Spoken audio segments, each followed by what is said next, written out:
వృశ్చిక రాశి వారికి ఈ వారం చాలా వరకు అనుకూలంగా ఉంది. అయితే సంతానపరమైన ఇబ్బందులు కొన్ని ఉంటాయి. సంతాన విద్యా విషయాలు, ఉద్యోగ విషయంలో కొంత స్తబ్దత అనేది ఏర్పడుతుంది. వారి కోసం ఎక్కువగా ఆలోచన చేస్తారు. అయితే మీ వారి కోసం మీ తీసుకున్న ఏ నిర్ణయాలైనా సరే లాభసాటిగా ఉంటుంది. ఒక్కటే చెప్పండి, చెప్పింది చెప్పినట్టుగా చేసుకుని వెళ్ళమని చెప్పి. మీరు ఏదైతే చెప్తారో అది వారికి ఉపయోగకరంగా ఉంటుంది. కానీ వారు వినకుండా వారి ధోరణిలో వారు వెళ్ళడం అనేది వారికి నష్టం వచ్చే అవకాశం ఉంటుంది. ఇటు విద్యాపరంగా కావచ్చు, ఉద్యోగపరంగా కావచ్చు. మీరు ఏదైతే ఒక స్థిరమైన నిర్ణయం తీసుకుంటారో అది లాభదాయకంగా ఉంటుంది. అదేవిధంగా ఖర్చును అదుపులో ఉంచుకోవాలి. ₹1కి ₹30 ఖర్చు ఉండే అవకాశం గోచరిస్తుంది. దూర ప్రాంత ప్రయాణాలు చేయవలసి ఉంటుంది. అదేవిధంగా శుభకార్యాలకి ఎక్కువగా ఖర్చు చేయవలసి ఉంటుంది. అనుకోని ఖర్చులు ఎక్కువగా ఉంటుంది. రూపాయికి రావడం కోసం ఇంకో ₹2 అప్పు చేయడం, ధనం రావడం కోసం చేసే ప్రయత్నాలు ఏవైతే ఉన్నాయో అవి కాస్త ఇబ్బందికరమైన వాతావరణం ఉంటుంది. బంధువర్గంలోనూ మిత్రవర్గంలోనూ కాస్త ఇబ్బందికరమైన వాతావరణం, వ్యాపారపరంగా కొంత ఇబ్బందులు కావచ్చు, భాగస్వాములతోటి ఇబ్బందికరమైన వాతావరణం ఉండే అవకాశం గోచరిస్తుంది. మీరు తీసుకునే నిర్ణయాలు అందరికీ ఆమోదదాయకంగా ఉండదు. కొన్ని సొంత నిర్ణయాలు తీసుకోవడం వల్ల కూడా నష్టపోయే అవకాశం గోచరిస్తుంది. సంతానపరంగా మీరు చెప్పే నిర్ణయాలు ఏవైతే ఉన్నాయో ఉపయుక్తంగా బాగుంటుంది.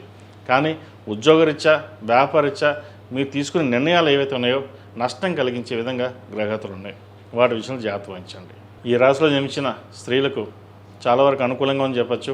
అయితే ఏదైనా ఒక మాట మాట్లాడేటప్పుడు ఆచితూచి వ్యవహరించాలి. మనకు అన్నీ తెలుసని, మనం ఏమి చెప్పినా నడుస్తుందని, మనకు ఎవరు చెప్పాల్సిన అవసరం లేదని ఆలోచన చేస్తారు. మీరు చెప్పిందే మేము చేస్తామంటారు, కానీ తర్వాత మీరు చేయాల్సింది మీరు చేస్తారు. ఇటువంటి లేకుండా స్థిరమైన నిర్ణయం తీసుకుని ముందుకు వెళ్ళాలి.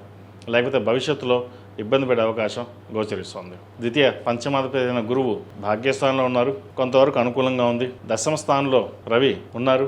భాగ్య అష్టమాధిపతి, లాభాధిపతి అయిన బుధుడు కూడా దశమ స్థానంలో ఉన్నారు. ప్రభుత్వ పరంగా కొన్ని చిక్కులు ఉండే అవకాశం గోచరిస్తుంది. ప్రభుత్వం సంబంధించిన విషయ వ్యవహారాలు కావచ్చు, డాక్యుమెంట్స్ కావచ్చు, ప్రభుత్వ రంగంలో ఉన్నవారికి, రాజకీయ రంగంలో ఉన్నవారికి కాస్త ఇబ్బందికరమైన వాతావరణం ఉంటుంది. వాటి విషయంలో జాగ్రత్త వహించండి. ఈ రాశిలో జన్మించిన వారు ప్రతిరోజు ప్రతినిత్యం ఓం నమో నారాయణ వృత్తులతోటి, లక్ష్మీ తామర వృత్తులతో దీపారాధన చేయడం, అదేవిధంగా మొగలుబో కుంకుమ, ఆరావళి కుంకుమ, కుబేరు కుంకుమతోటి చక్కగా అమ్మవారిని పూజించండి. మంచి ఫలితాలు సంప్రాప్తిస్తాయి. ఈ రాశిలో జన్మించిన వారికి కలిసి వచ్చే సంఖ్య 7, కలిసి వచ్చే రంగు బ్లూ. ఏదైనా పని మీద బయటికి వెళ్ళినప్పుడు సోమవారం కానీ శుక్రవారం కానీ వెళ్ళండి. మంచి ఫలితాలు సంప్రాప్తిస్తాయి. ఈ పూజస్టోర్.in పసుపు కుంకుమ నుంచి దేవత విగ్రహాల దాకా అన్ని రకాల పూజలు, వ్రతాలు, గృహప్రవేశం, హోమాది శుభకార్యాలకు కావలసిన పూజా సామాగ్రి అంతా ఒక్కొక్క క్లిక్ తోనే మీ ఇంటి వద్దనే పొందండి. ఈ పూజస్టోర్.in